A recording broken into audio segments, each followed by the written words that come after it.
मेरे प्यारे साथियों, आपका हमारे चैनल बालाजी महाकाल में वेलकम है। साथियों, अगर कहानी आपको अच्छा लग रहा है तो लाइक करें, शेयर करें अपने दोस्तों को, ताकि वो भी कहानी का आनंद उठा सके। एपिसोड 746, अनंत क्षेत्र के 6 चरण। विपिन ने अपना सिर उठाया और सुई को करीब से देखा। इस शक्तिशाली प्रहार का सामना करते हुए विपिन केवल मंद मंद मुस्कुराए। उन्होंने लापरवाही से अपनी तलवार लहराई। लुमन ने गुर्राया, उसकी आंखें लाल थी। भाड़ में जाओ। डेमन हार्ट स्पीयर तकनीक लुमन का तुरुप का इक्का था।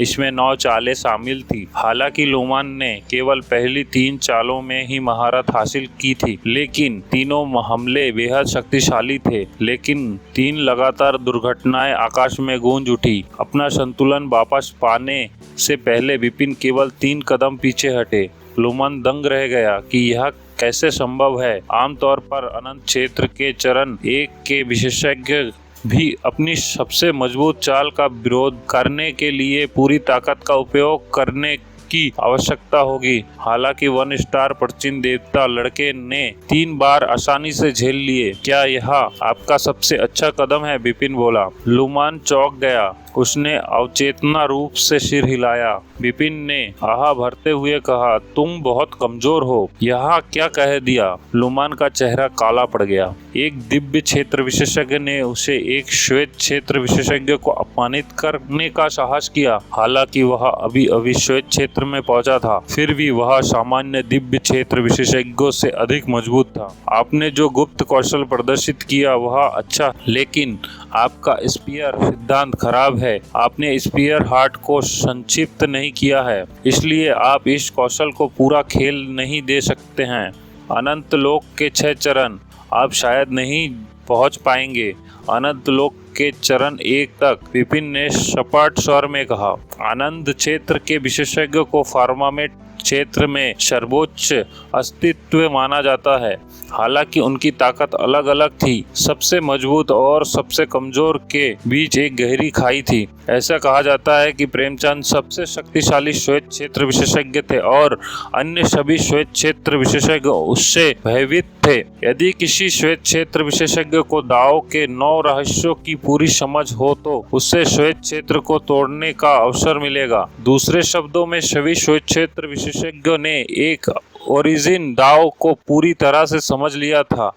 भले ही उसमें से कुछ ने 1 से अधिक ओरिजिन दाव में महारत हासिल कर ली हो, लेकिन उसकी ताकत में वृद्धि नहीं होगी। उनकी शुद्ध शक्ति हथियार दाव की उनकी समझ पर निर्भर करता था। श्वेत क्षेत्र 6 चरणों से बना था। यह हथियार दाव के 6 स्तरों के बराबर था। प्रत्येक स्तर पर उनकी ताकत में नाटकीय वृद्धि हुई। इसके अलावा उसने उनकी तलवार या कृपाण तकनीक को रूपांतरित कर दिया, जिससे उनकी समग्र शक्ति बढ़ गई। विपिन स्वॉर्ड हार्ट के लेवल 2 तक पहुंच गया था, इसलिए वह अनंत क्षेत्र के चरण 2 में सफलता हासिल करने में सक्षम था। लुमन के पास स्पीयर हार्ट नहीं था, जिसका मतलब था कि वह श्वेत क्षेत्र के चरण 1 तक नहीं पहुंच पाया था। वह अनंत क्षेत्र के विशेषज्ञों में सबसे निचले पायदान पर था। मैंने स्पीयर हार्ट को संक्षिप्त नहीं किया है, लेकिन मैं अभी भी एक श्वेत क्षेत्र विशेषज्ञ हूँ जो दिव्य क्षेत्र में आपसे कहीं बेहतर है।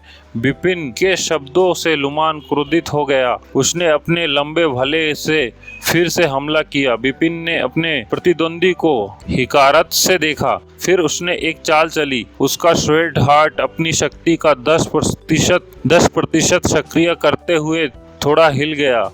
अब उसकी ताकत एक नए स्तर पर पहुंच गई थी। गुप्त कौशल गोधुली विपिन द्वारा अस्वीकार कर गई तलवार की अनगिनत चाल में से इसने सबसे तेज वार किया। तलवार की रोशनी बेरहमी से चमक उठी। लुमन क्रूर लग रहा था। उसकी आंखें क्रोध से चमक रही थी, लेकिन अगले ही पल उसके पास कोई सिर नहीं था। अनंत क्षेत्र विशेषज्ञ एक ही हमले में मारा गया। यह देखकर अन्य 2 श्वेत क्षेत्र विशेषज्ञ जो 2 दानव देवता से लड़ने में व्यस्त थे, भयभीत हो गए। मिलेंड और वेंकट ने भी अपनी आंखें चौड़ी कर ली। उन्हें विश्वास नहीं हो रहा था कि अभी क्या हुआ था। उदासीनता की दृष्टि से विपिन ने अपना हाथ लहराया। उन्होंने लुमन की इंटरस्पेशियल रिंग ली और फिर अन्य विशेषज्ञों की ओर बढ़े। अरे नहीं, माल, सफेद बालों वाली बुजुर्ग और बैंगनी कपड़े वाली महिला डर गई। 2 दानव देवताओं से निपटना कठिन था, लेकिन अब एक और आ गया है। भागो, औरत चिल्लाई। मुझे विश्वास नहीं हो रहा है कि बुजुर्ग ने दहाड़ लगाए। उसने भागने की कोशिश नहीं की, बल्कि वह बिपिन की ओर गोता लगाने के लिए मुड़ा और अपनी चौड़ी तलवार से उस पर वार कर दिया। अध्याय 747, मन को नियंत्रित करने वाला गुप्त कौशल। फुसफुसाहट, ऐसा लग रहा था मानो शून्य को काट दिया गया हो और तेज हवा चलने वाली आवाज अंदर आ गई हो। आवाज बिपिन के चेहरे पर पड़ी, लेकिन वह एक अटल पहाड़ की तरह अपनी जगह पर खड़ा रहा। इस व्यक्ति ने पहले ही अपना कृपाण हृदय तैयार कर लिया है। वह लुमन से कहीं अधिक शक्तिशाली है, फिर भी उसने अनंत क्षेत्र का केवल पहला चरण ही पूरा किया है। बिपिन ने अपने आप से बड़बड़ाते हुए अपनी सम्राट तलवार को हवा में लहराया और उसकी चेतना के समुद्र से आधी तलवार हृदय शक्ति तुरंत बाहर निकल गई। जब उसने लुमन को मारा तो उसने अपनी तलवार की हृदय शक्ति का केवल 10वां हिस्सा ही इस्तेमाल किया था, लेकिन अब वह सीधे उसकी आधी शक्ति का प्रयोग कर रहा था। गुप्त कौशल पाताललोक। बिपिन की आंखें चमक उठी। उसने बिना किसी दया के अपने सबसे मजबूत आक्रामक गुप्त कौशल को दिखाते हुए अपनी सम्राट तलवार को बाहर निकाल दिया। हुश! एक तेज तलवार की रोशनी निकली। देखते ही देखते मौसम में भारी बदलाव आ गया। उसके आसपास का शून्य कांपने लगा। बूम! अचानक गगनभेदी गड़गड़ाहट होने लगी।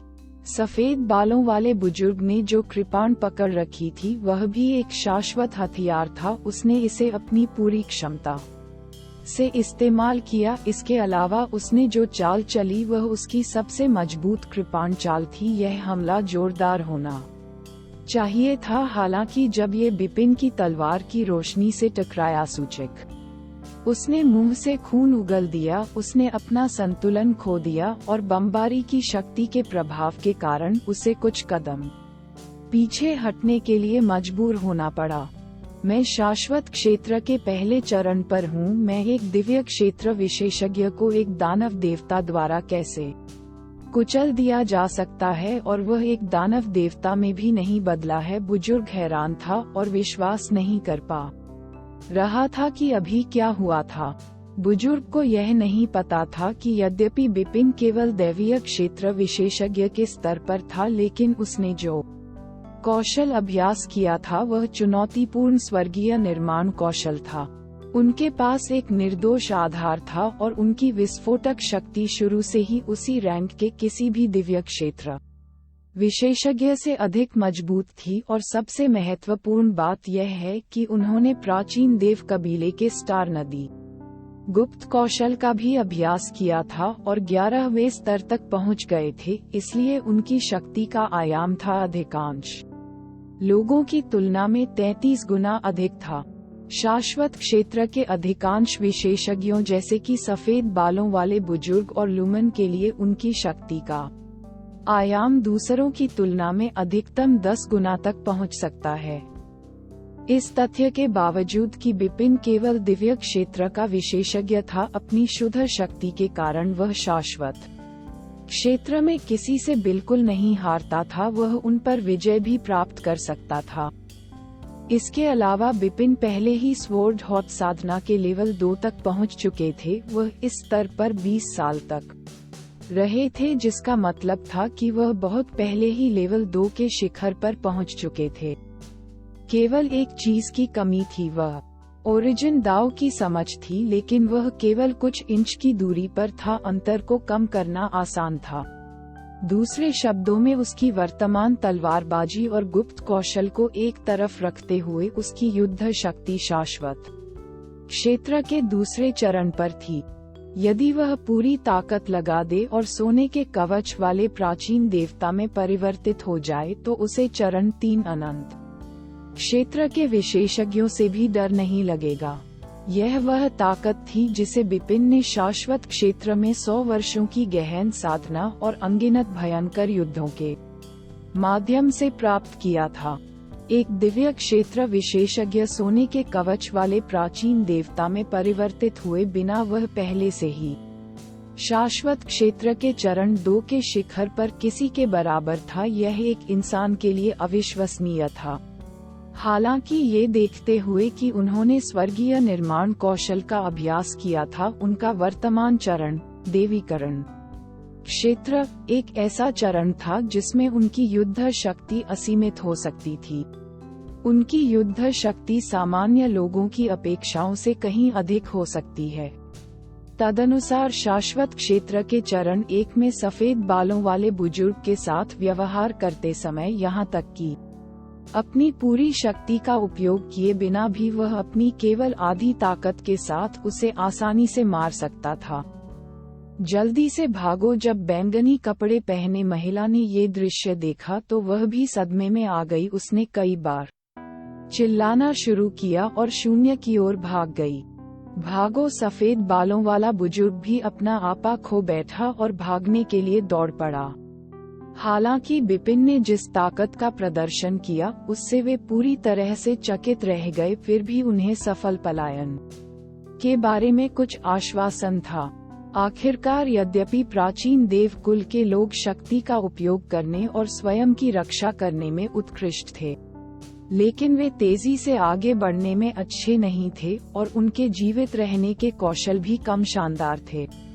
भागने वाले दोनों अमर राजवंश के शाश्वत क्षेत्र से थे। उनकी जीवित रहने की क्षमता काफी अच्छी थी। वास्तव में फर्मामेंट टेरिटरी में विभिन्न संप्रदायों के कई विशेषज्ञ थे जिनके पास अद्वितीय जीवित रहने का कौशल था। ठीक इसी कारण से दोनों ने अनंत क्षेत्र में कदम रखने का साहस किया था। भले ही वे किसी दानव देवता से टकरा गए हों जिसे हराने का उनके पास कोई रास्ता नहीं था, फिर भी उनके पास भागने का मौका था। हालांकि इन दोनों ने स्पष्ट रूप से बिपिन की क्षमताओं को कम आंका था। बचो, क्या तुम सच में बच सकते हो? बिपिन चिल्लाया। उसकी आंखों में हत्या का इरादा भड़क रहा था।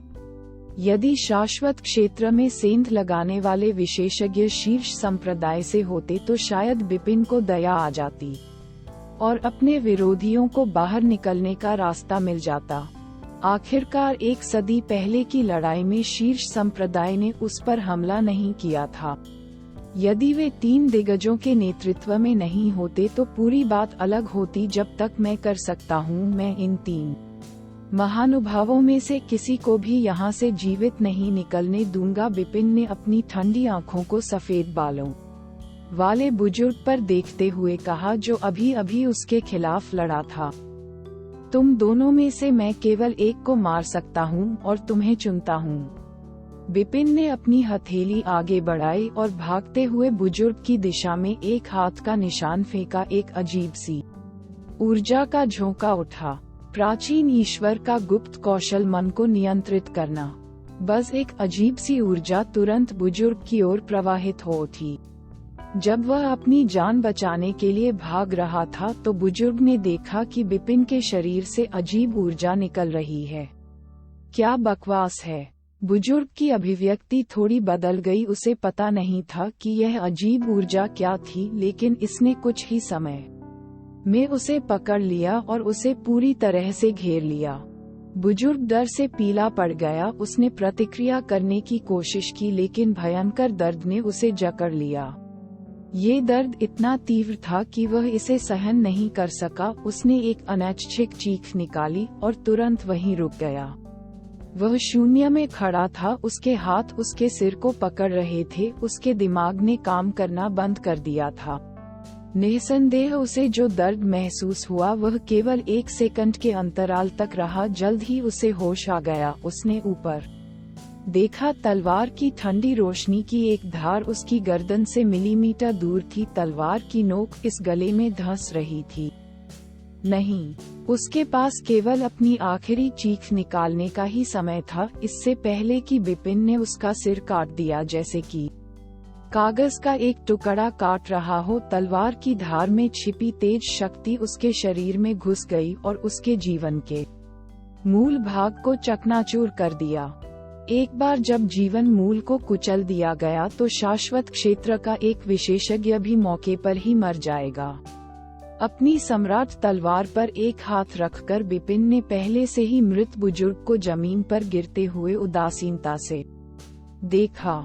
यह अफसोस की बात है कि मैं अभी भी अपेक्षाकृत निम्न चरण में हूँ। मैंने जो मन नियंत्रण गुप्त कौशल डाला, उसने उसे केवल 1 सेकंड के लिए प्रभावित किया। यदि मैं उसके समान चरण में होता तो उसका दिमाग सीधे ढह गया होता, या शायद मैंने उसे बस मार डाला होता। मन को नियंत्रित करने वाला गुप्त कौशल।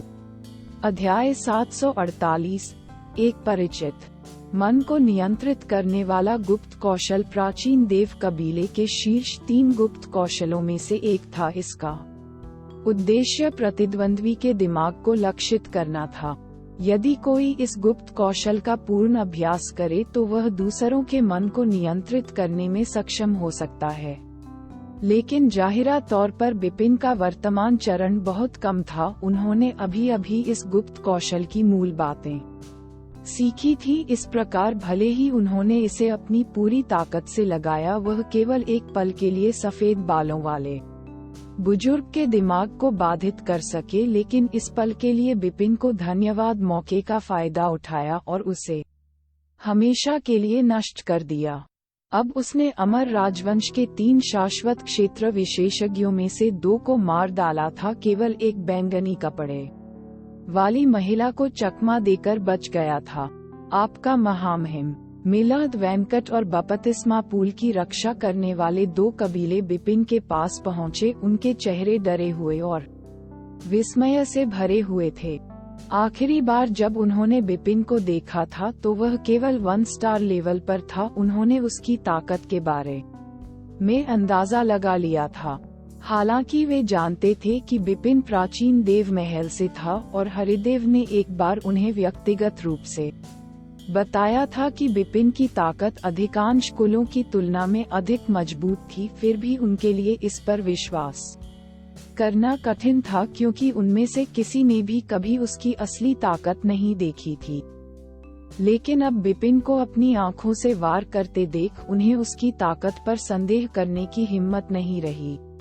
हे भगवान, वह बाहरी व्यक्ति वास्तव में काफी शक्तिशाली था। अगर मैं उसके साथ द्वंद्व युद्ध कर रहा होता, भले ही मैं एक प्राचीन देवता बन जाता और बाहर चला जाता, मैं अधिक से अधिक उसकी शक्ति को थोड़ा दबा सकता था। लेकिन बिपिन के हमले के तहत वह खुद को लंबे समय तक एक साथ नहीं रख सका और आखिरकार वो मारा गया ना।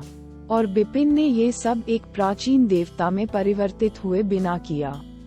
मिलाद और वेंकट ने दबे स्वर में अपनी प्रशंसा व्यक्त की। वे दोनों 2 सितारा रजत बख्तरबंद प्राचीन देवता थे। उनकी ताकत काफी प्रभावशाली थी, जो अनंत क्षेत्र के दूसरे चरण में मानव लड़ाकों के लगभग प्रतिद्वंद्वी थी। बुजुर्ग को खुले में वश में करना आसान काम होगा, लेकिन वास्तव में उसे मारना असंभव होगा। लेकिन बिपिन ने प्राचीन देवता में परिवर्तित हुए बिना ही ऐसा किया था। मिलाद वेंकट। बिपिन ने मुड़कर उनकी ओर देखा। अब से तुम दोनों मेरा पीछा करना बंद कर सकते हो। तुम्हें अपने अपने साहसिक कार्य पर जाना चाहिए। क्या एर? उनके भाव तुरंत बदल गए। हरिदेव ने उन्हें सदैव बिपिन के पीछे चलने का आदेश दिया था। हरिदेव ने आप लोगों को मेरे साथ आने का आदेश इसलिए दिया था ताकि मेरी रक्षा की जा सके। बिपिन ने शुरुआत की। जैसा कि आपने देखा, मैं आपसे कहीं ज्यादा मजबूत हूँ। मैं अकेले तियानकी पर्वतों में यात्रा कर सकता हूँ। अगर मैं वास्तव में किसी खतरनाक स्थिति में फंस जाता हूँ तो आप दोनों ज्यादा मदद नहीं कर पाएंगे। आप पर अतिरिक्त बोझ भी पड़ सकता है। मिलेंड और वेंकट ने एक दूसरे को निराश भाव से देखा और दोनों ने एक अजीब सी मुस्कान दी। वे जानते थे कि वह केवल सच कह रहा था। ठीक है, ये तय हो गया है। मैं पहले उड़ान भरूंगा, बिपिन ने तेजी से कहा। फिर वह चला गया। मिलाद और वेंकट वहीं खड़े होकर बिपिन की छाया को दूर तक जाते हुए देख रहे थे। बिपिन तियाकी पर्वत पर अकेले चल रहा था। वह अचानक रुका और पीछे मुड़कर देखा। ये देखकर कि मिलेंड और वेंकट उसका पीछा नहीं कर रहे थे, उसके होठों पर हार्दिक मुस्कान तैर गई। एक दिन मैं अनंत क्षेत्र को छोड़कर फर्मामेंट टेरिटरी में वापस चला जाऊंगा। अगर प्राचीन देव कबीले के ये दोनों मेरा पीछा करते रहेंगे तो मैं यहाँ से कैसे निकल पाऊंगा, उसने अपना सिर हिलाते हुए कहा। इस सटीक क्षण में उसे कुछ अजीब सा महसूस हुआ और उसने आगे शून्य के अंत की ओर देखा। एक अस्पष्ट काला बिंदु दिखाई दिया। क्या वहाँ कोई है? क्या ये कोई प्राचीन देवता या आकाशीय क्षेत्र का कोई विशेषज्ञ हो सकता है? बिपिन को जिज्ञासा हुई। वह काले बिंदु की ओर बढ़ा। जैसे ही वह काले बिंदु के पास पहुंचा, उसका वास्तविक स्वरूप धीरे धीरे स्पष्ट हो गया। क्या ये वही है? बिपिन की आंखें अचानक चमक उठी और उसके चेहरे पर मुस्कान फैल गई। यह मुस्कान बर्फीली ठंडी थी, ब्लेड की तरह चुभ रही थी। वह तेजी से आगे बढ़ा और सीधे काली आकृति की ओर उड़ गया। उसने एक युवक को अपनी पीठ पर कृपाण लादे हुए देखा। वह धीरे धीरे उड़ रहा था। उसकी आंखें ठंडी और ऊंची थीं। उसके कपड़े थोड़े अस्त व्यस्त थे। उसका चेहरा थोड़ा उदास लग रहा था। ये स्पष्ट था कि उसका अभी अभी भयंकर झगड़ा हुआ था। यह वू दाओ था। एक सदी पहले वह क्लाउडसी असगार्ड का शिष्य था, लेकिन अब वह एक बुजुर्ग था। धिक्कार है दानव देवताओं, वे बहुत कठोर हैं, विशेष रूप से चांदी बख्तरबंद दानव देवताओं। वू दाओ ने अपने आप से उड़ते समय दांत पीसकर श्राप दिया था। वह पूरी तरह से जानता था कि वह अभी अभी शाश्वत क्षेत्र में आया था और अकेले दानव देवताओं का सामना नहीं कर सकता था। इस प्रकार जब उसने तियान की पर्वत में प्रवेश किया तो वह तुरंत क्लाउडसी असगार्ड के दो अन्य बुजुर्गों में शामिल हो गया और उन्होंने एक साथ यात्रा शुरू कर दी थी। लेकिन वे तीनों चार दानव देवताओं के एक समूह से टकरा गए थे और उनमें से एक चांदी बख्तरबंद दानव देवता था। दोनों पक्षों ने तुरंत लड़ना शुरू कर दिया। बेशक तीनों बुजुर्गों का दानव देवताओं से कोई मुकाबला नहीं था। वे घबराहट में भागने के लिए मजबूर हो गए थे, लेकिन उनमें से प्रत्येक ने भागने के लिए एक अलग रास्ता चुना था और यही कारण है कि वू दाओ अब अकेले यात्रा कर रहे थे शून्य के इस विस्तार में। उन दानव देवताओं के पास अंतर्निहित फायदे हैं। यदि मैं एक तांबे बख्तरबंद दानव देवता के सामने आता हूँ तो अकेले उससे निपटना बहुत मुश्किल होगा। यदि मैं एक चांदी बख्तरबंद दानव देवता के पास जाता हूँ तो मैं बस इतना कर सकता हूँ कि मैं भाग जाऊँ। वू दाओ ने कहा, सोच समझकर मेरी वर्तमान परिस्थितियों के आधार पर सबसे पहली चीज जो मुझे करनी चाहिए वह है संपर्क स्टेशन पर जाना और अन्य दो बुजुर्गों के साथ फिर से जुड़ना। जब वू दाओ ने अपना मन बना लिया तो उसके ठीक सामने शून्य में अचानक एक आकृति उभरी। ये है कि वू दाओ ने अपनी आंखें चौड़ी की और ये देखने की कोशिश की कि यह क्या है। उसकी अभिव्यक्ति अजीब दानव भगवान बन गई। एक सितारा दानव देवता मुखौटा पहने हुए 1 स्टार दानव भगवान अचानक तेजी से बढ़े और उसकी ओर लपके। उसने देखा कि 1 स्टार दानव भगवान की आंखें हत्या के इरादे से टिमटिमा रही थीं। आप सिर्फ एक सितारा दानव भगवान हैं, आप मुझे कैसे मार सकते हैं? भाड़ में जाओ। वू दाओ क्रोधित हो गया। उसकी कृपाण उसके हाथ में दिखाई दी। हत्या करने का उग्र इरादा उसके शरीर से ऊपर उठा। उसने सीधे आकृति की ओर हमला किया।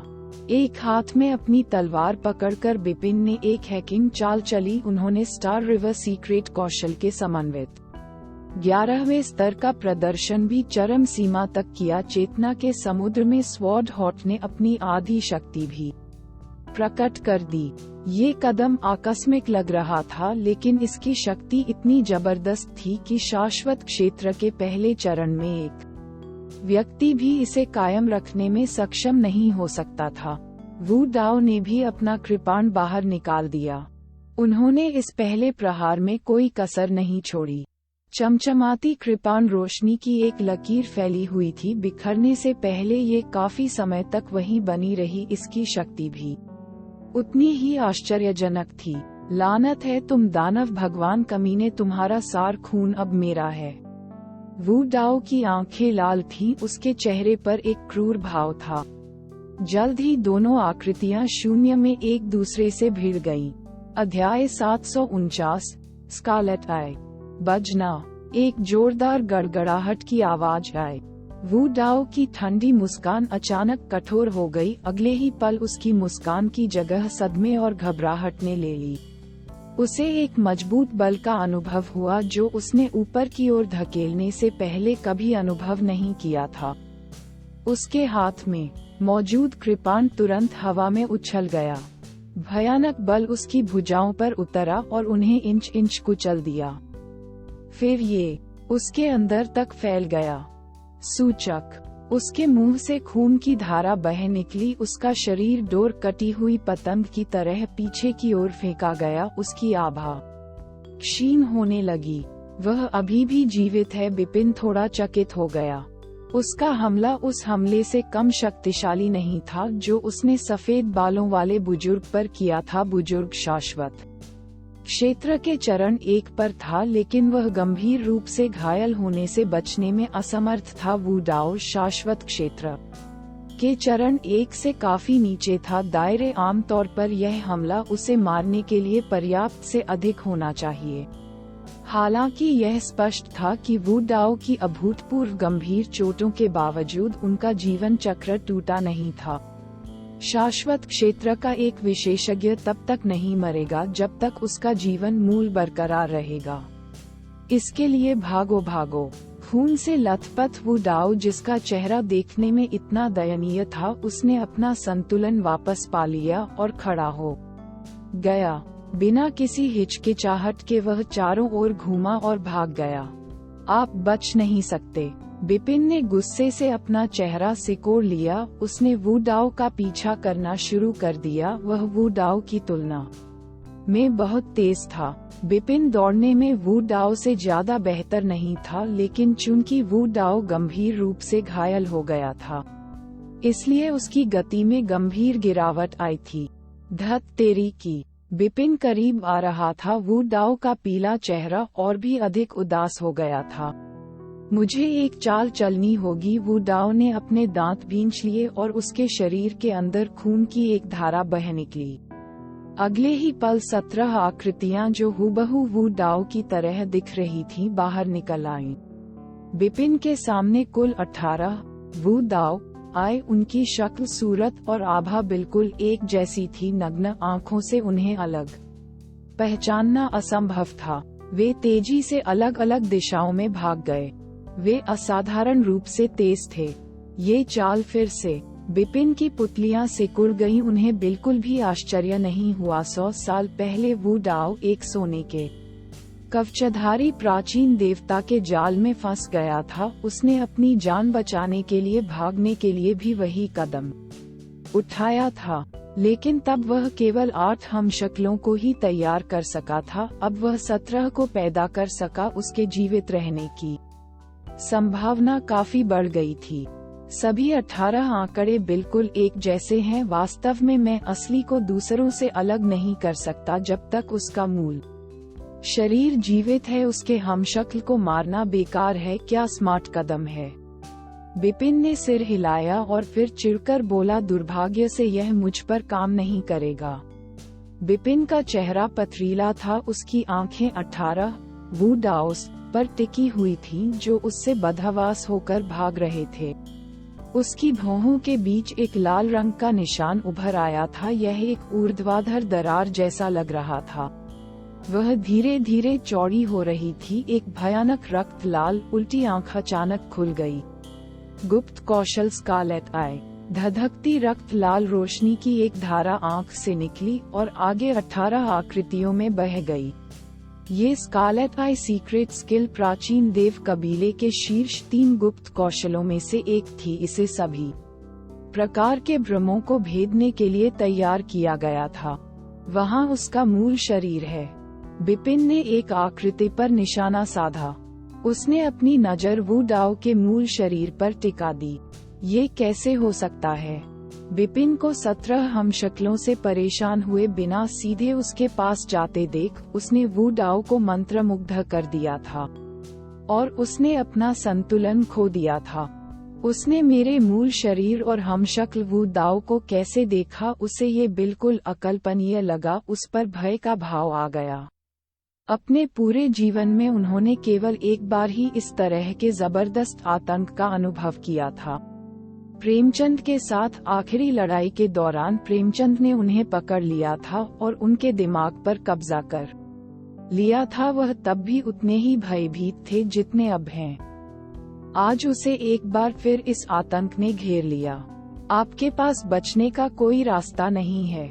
बिपिन की बर्फीली आवाज वू डाओ के कानों में पड़ी। एक बड़ी तलवार की छाया उस पर गिरी। तलवार की छाया इतनी चमकदार थी कि वू डाओ को अपनी आंखें सिकोड़नी पड़ी। उसने हमले का विरोध करने की कोशिश में अपने कृपाण को उन्मत्तता से चलाया, लेकिन बूम, एक विस्फोट हुआ। वू डाओ का शरीर उल्कापिंड की तरह नीचे की ओर गिर गया। ये जमीन पर जोर से गिरा और एक विशाल गड्ढा बन गया जिसकी चौड़ाई 300 मीटर थी। विशाल गड्ढे के केंद्र में वू डाओ का शरीर लगभग टुकड़ों में बंट चुका था। उसका लाइफ कोर भी क्षतिग्रस्त हो गया था, लेकिन वह अभी तक टूटा नहीं था। वू डाओ वहीं पड़ा रहा और अपने पैरों पर खड़ा होने के लिए असहाय होकर संघर्ष कर रहा था। होश बिपिन ने जूम इन किया और कृपापूर्वक उसकी ओर देखा। मैं मानता हूँ कि क्लाउड सी असगार्ड के आप लोगों ने तियान की पर्वत में गुप्त सभा स्थल स्थापित किए हैं। वे कहाँ हैं? बिपिन ने पूछा।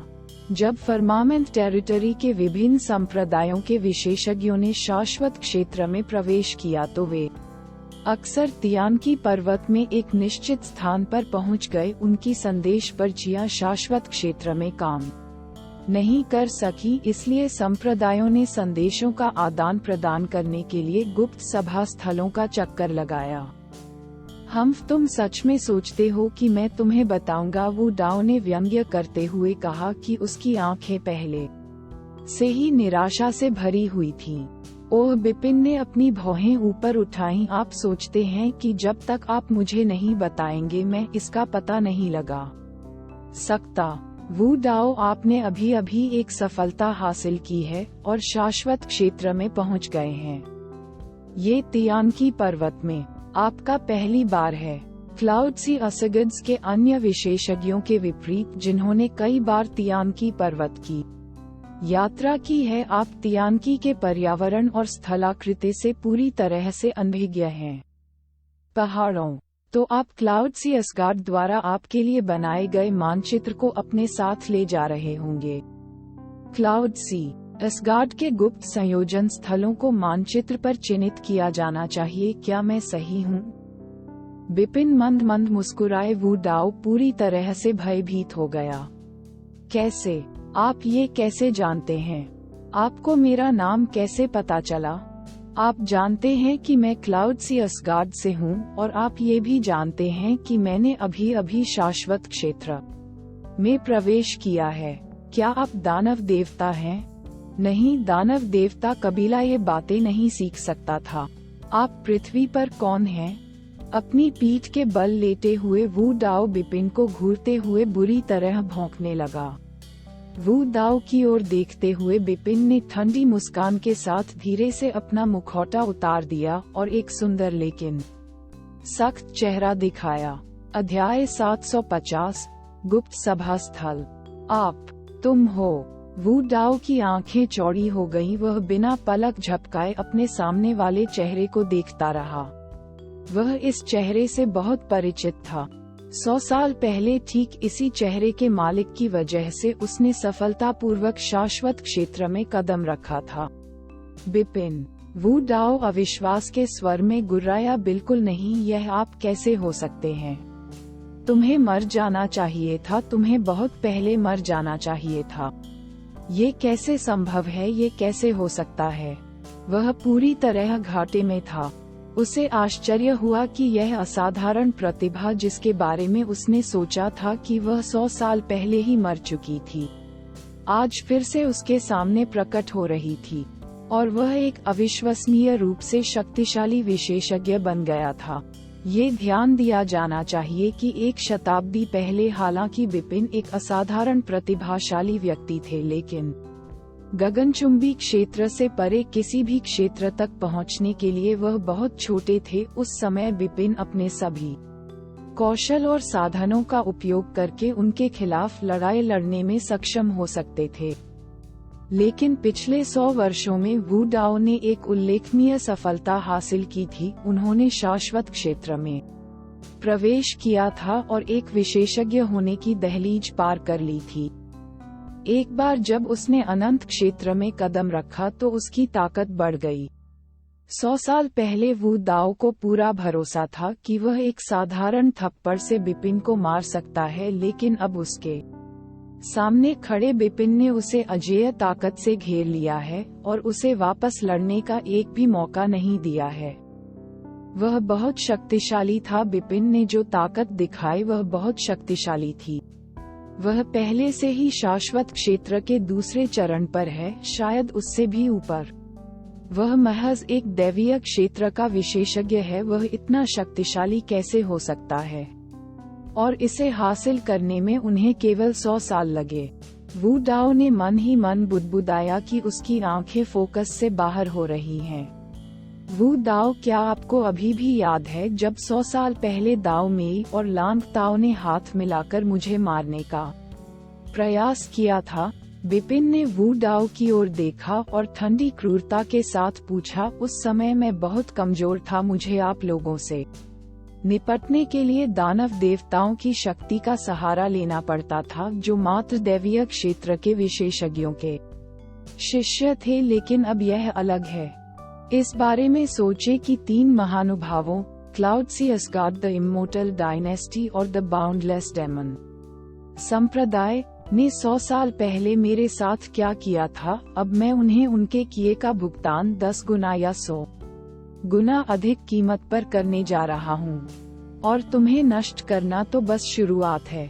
आप पहले व्यक्ति हैं, इससे पहले कि मैं आपकी कंपनी को नरक में रखने के लिए क्लाउडसी असगार्ड से और विशेषज्ञ भेजूं, इसमें ज्यादा समय नहीं लगेगा। बिपिन ने अपना हाथ हिलाया और एक हिंसक शक्ति वू डाओ पर दबाव डालने लगी।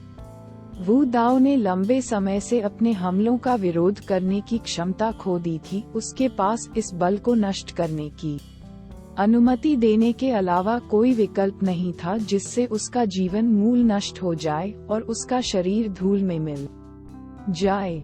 हो वू दाओ की आंखें भय और क्रोध से भरी हुई खुली हुई थी। उसके मुंह के कोनों से खून बह रहा था। यह अविश्वसनीय था कि 3 दिग्गजों ने 100 साल पहले युद्ध में इतने भयानक राक्षस को उकसाया होगा। वह कितना चाहता था कि वह 3 महानुभावों को चेतावनी दे सके कि वे शीर्ष स्तर के विशेषज्ञों को भेजें और इससे पहले कि वह उन पर वास्तविक आपदा ला सके, इस राक्षस को मार गिराएं। हालांकि उसके पास ऐसा करने का कोई मौका नहीं था। जैसे ही मौत उसके करीब आए, वू डाओ ने एक अस्पष्ट दृश्य देखा कि बिपिन तियाकी पर्वत और फर्मामेंट टेरिटरी में किस तरह की अपमानजनक तबाही मचाने वाला था। शुरुआत में बिपिन की युद्ध शक्ति ने एक श्रेष्ठ दैवीय क्षेत्र विशेषज्ञ के स्तर को तोड़ दिया था, लेकिन अब सिर्फ 100 साल बाद वह पहले से ही शाश्वत क्षेत्र में था और किसी को भी मुर्गे को मारने के समान आसानी से मार सकता था। अगली शताब्दी या 2 शताब्दियों या 1 सहस्राब्दी में वह किस स्तर तक पहुंचेगा? दुर्भाग्य से चूंकि संदेश टोकन शाश्वत क्षेत्र में बेकार थे, इसलिए उनके शब्दों को स्पष्ट रूप से फैलाया नहीं जा सका। वू दाओ को नष्ट करने के बाद बिपिन ने उस इंटरस्पेशियल रिंग को उठाया जिसे वू दाओ ने छोड़ा था। उसके दिमाग में दौड़ने लगी और उसने इसकी सामग्री को खंगालना शुरू कर दिया। एक क्षण बाद उसे वह मिल गया जिसकी उसे तलाश थी। उसने एक हाथ उठाया और उसकी हथेली में एक निशान दिखाई दिया। यह एक मानचित्र के अभिलेखों वाला टोकन था जिसमें तियाकी पर्वत का मानचित्र था। जैसा कि बिपिन को उम्मीद थी कि वू डाओ कुछ ही समय पहले शाश्वत क्षेत्र में पहुंच गया था और यह पहली बार था जब उसने तियान की पर्वत की यात्रा की थी। तदनुसार वह जो नक्शा ले गया था वह तियान की पर्वत का एक नक्शा था जिस पर क्लाउड सी असगार्ड के कई गुप्त असेंबली स्थल थे चिन्हित किए गए। गुप्त सभा स्थलों में से एक उस क्षेत्र से ज्यादा दूर नहीं था जहां बिपिन खड़ा था। ये वास्तव में उस दिशा में था जिस दिशा में वू दाओ जा रहा था। यह वू दाओ एक तरह से जर्जर लग रहा था। जाहिर तौर पर वह एक बड़ी लड़ाई से गुजरा था। मुझे लगता है कि वह अन्य क्लाउड सी असगार्ड विशेषज्ञों से अलग हो गया था। अगर और कुछ नहीं तो वह उन्हें एक असेंबली साइट पर फिर से शामिल होने जा रहा था। हालांकि अपनी यात्रा के आधे रास्ते में वह ऐसा हुआ। मुझसे टकराकर बिपिन ने ठंडी हंसी उड़ाई। यदि वू दाओ किसी गुप्त सभा स्थल की ओर जा रहा था तो इसका मतलब है कि अन्य विशेषज्ञ सभा स्थल पर इंतजार कर रहे थे या पहुंचने वाले थे। यदि बिपिन वहां गया तो उसकी क्लाउड सी असगार्ड के अन्य विशेषज्ञों से मुलाकात होने की संभावना थी। ही बादल सागर असगार्ड बिपिन की आंखें उत्साह से चमक रही थीं। उसने अपनी जीभ बाहर निकाली और अपने होंठ चाटे। खैर, चूंकि मैंने इसे पहले ही समझ लिया है इसलिए मैं इसे अपना पहला लक्ष्य बनाऊंगा। एक छोटा ब्रेक लेने के बाद बिपिन सीधे क्लाउड सी असगार्ड के गुप्त सभा स्थल की ओर निकल पड़े। 2 घंटे बाद वह तियान की पर्वत में एक बहुत ही सामान्य घाटी पर पहुंचे। पहले तो इस घाटी का नाम अज्ञात रखा गया था, लेकिन चूंकि क्लाउड सी असगार्ड ने इसे अपने गुप्त सभा स्थलों में से एक बना लिया था इसलिए इसे क्लाउड कैनन नाम दिया गया। बिपिन उच्च शून्य से सीधे घाटी में नहीं उतरे बल्कि वह एक जंगल में चले गए और एक पत्थर की दीवार के शीर्ष पर खड़े हो गए। उन्होंने नीचे की ओर सब कुछ लेते हुए घाटी को देखा। एक काले कपड़े वाली महिला घाटी में एक चट्टान पर पालथी मारकर बैठी चुपचाप किसी का इंतजार कर रही थी। वह काफी सतर्क थी और समय समय पर अपने आसपास नजरें गड़ाए रहती थी। बिपिन इस महिला से कभी नहीं मिले थे। वह उन लोगों में से नहीं थी जो पिछली बार इटर्नल जोन में दाखिल हुए थे, लेकिन उनके बीच लंबी दूरी के बावजूद बिपिन अभी भी उसकी समृद्ध आभा को महसूस कर सकता था। इससे उसे पता चला कि वह निश्चित रूप से वू दाओ से अधिक मजबूत थी।